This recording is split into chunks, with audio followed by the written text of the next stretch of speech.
because some people, they just can't give it up. They still egotistically have to do everything. I've never had a problem doing that. It's like, it's yours, go, make it happen. Give people enough rope that they can go out there and do their own thing within your system and structure so they feel like they're growing too, and just kind of keep the guardrails around them so they don't go too far right, too far left, but they're kind of straight down the middle.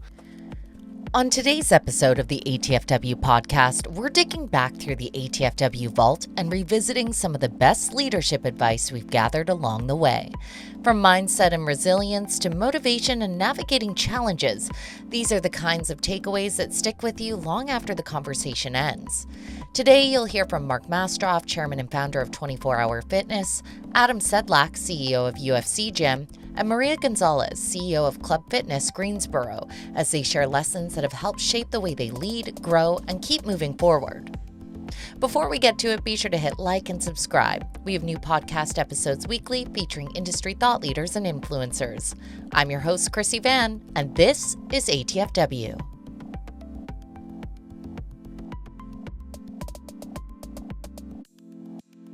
I would hire, train, develop, and give all I could to everybody. And I used to call it the inverted pyramid. I believe that the pyramid is upside down. You don't work for me, I work for you. And I'm at the very, very bottom of that upside down pyramid.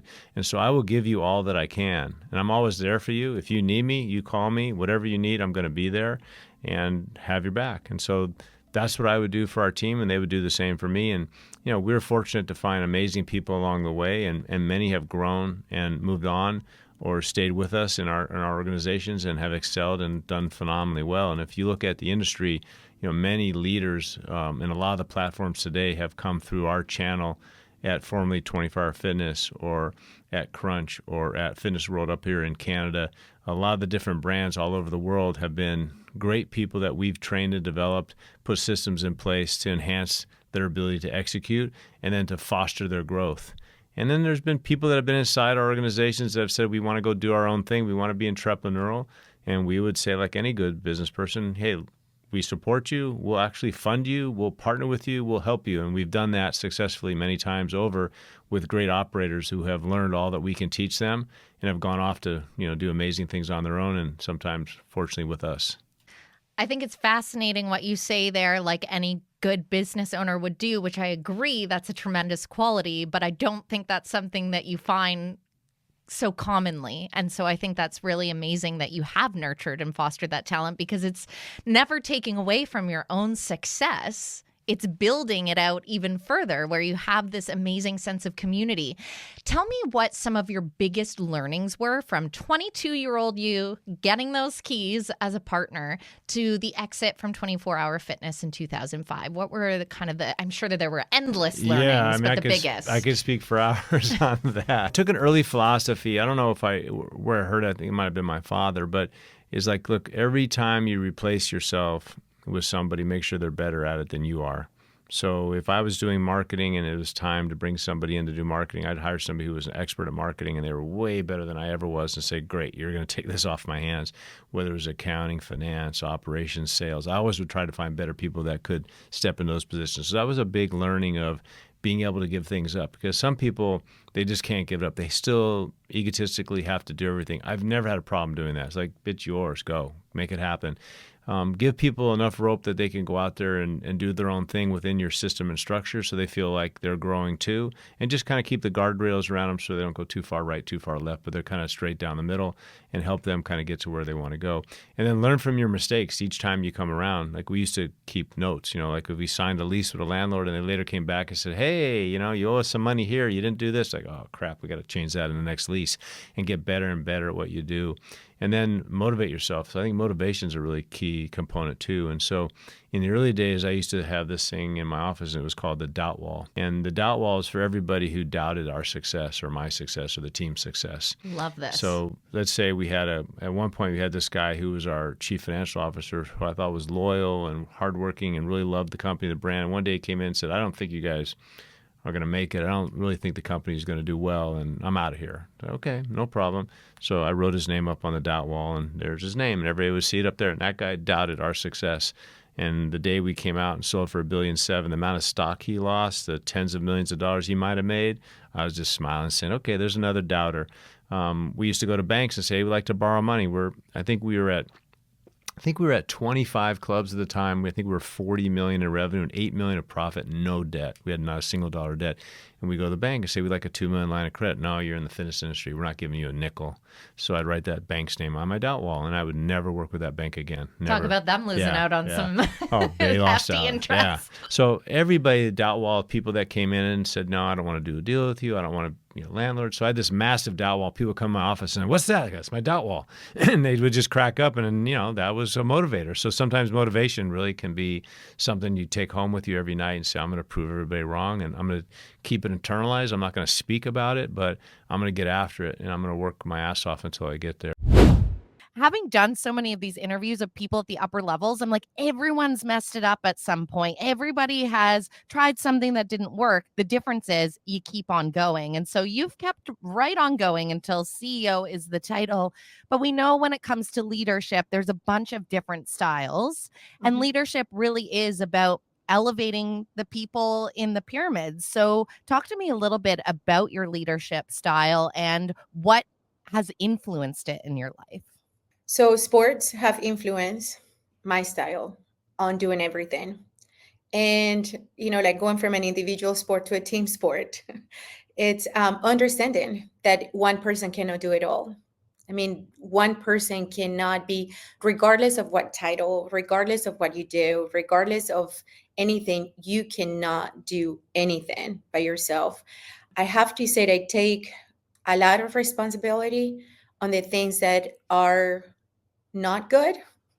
I'll give all the goods to the staff when they're, the praises and everything that if is well done. But yeah, either if you have not trained well, or either if you have someone that is sitting on the seat that should not be seating them, right? Like, it's almost like having those right seats on the bus, like having the team that not everybody's going to be playing defense or everybody's playing attack. Like you have to have a well diverse group of people. And if they are playing where their strengths are not their best, whose fault is it? Is it really theirs or is it ours? We all have different personalities. Some people, like to be praised more than the others, and at times that can be challenging because we do have our own personalities, our own styles, our own things, our own love languages per se. And we have to stop saying, well, but I just don't think like that, or I don't do things like that, right? Because it's not really about us anymore. So when we stop being the one, so when you are an employee or when you are the one doing things by yourself, do it however you want it to. But if you're the one leading, then you have to forget about you. You have to think about everybody else. It's taking all of that into account and really helping people thrive in what their role is to do, but allowing them the space to do that instead of trying to be the hand of, I would do it this way. We all have these great individual talents, and it does make a lot of sense that your background in sports would recognize that in these different individuals. As we've talked, obviously you emphasize that you operate in this really diverse community and it's all about community. And just from the posts that I've seen on LinkedIn from you, it's something that you really immerse yourself in and celebrate, is being seen in the community and getting involved.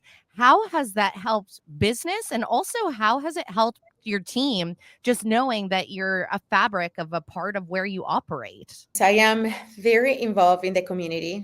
I love my community. I'm very grateful, for all the things that not only I have received as an individual, but then my family, my son was born here. And it just has been just an amazing place to be for the length of time that we have been here. And it's almost like, okay, well, you receive, but then, how are you going to give back? What are those things that you're going to do? Leadership is something I truly believe it doesn't matter how much education you have, how much information you've been given. I think leadership is earned by you becoming, first of all, the best version of who you are, and then having an extreme amount of emotional intelligence to be fully aware of how you impact others and how others can impact your thought process. There's a lot of variables that we deal with every day, both, when you think about it from a global perspective, you have wars going on, economy issues, inflation. It's one thing after the other, and all of this is being driven down from the media or even your own peer group, and you deal with all that, and then you have to go into your profession, whatever it is, and try to get the best possible return on your energy and return on investment that you can. And sometimes when you're going through all of these variables, it's very, very complicated to still be a good leader and be aware of how you're coming across. And so I think that only happens through experience. And I think for me personally, I didn't really understand leadership probably till 15 years into my journey. I think a certain part of the way you can get by with personal heroics and really drive it yourself personally. And then there's that intersection where you really need people to leverage your ability to grow a business. And once you have that, if you're not aware of having the right presence to be able to inspire others to execute, it puts you in a very difficult place. So it wasn't until I became probably a multi-club operator with 24-Hour Fitness back in 2004, 2005, that I was really aware that I needed to grow up and understand that leadership's beyond what you can do personally, and it's how you can inspire others to be better versions of themselves. Now, Matt, you don't know what you don't know when you're a young kid, right? So when you're 21 and you're working like crazy, you do it for other reasons than you do it when you're an adult or when you grow. And so you also understand that you can't have the same conversation with everybody, right? So if I'm frustrated or negative or upset and I'm sitting as a general manager of a club, I can't go to my front desk person and complain to them why I'm upset. And so you need that vehicle, the artery of communication, to be able to talk to other people that have the experience and the awareness and the know-how to navigate through adversity. And so I've been very lucky to have incredible mentors, both personally and professionally, to help deal with me as an individual, because certainly some of them have had an extreme amount of patience, but then also add their experiences and what they've been through to help me better navigate the adversity that I have to go through on a daily basis. So as you were coming up through the ranks and recognized that you wanted to continue to grow within this industry, was there a personal trait that you had to focus in on and really work on that was going to serve you as you looked future forward? Yeah, I would say insecurity. I think what I did was I tried to outwork everybody because of the inner insecurities that I felt.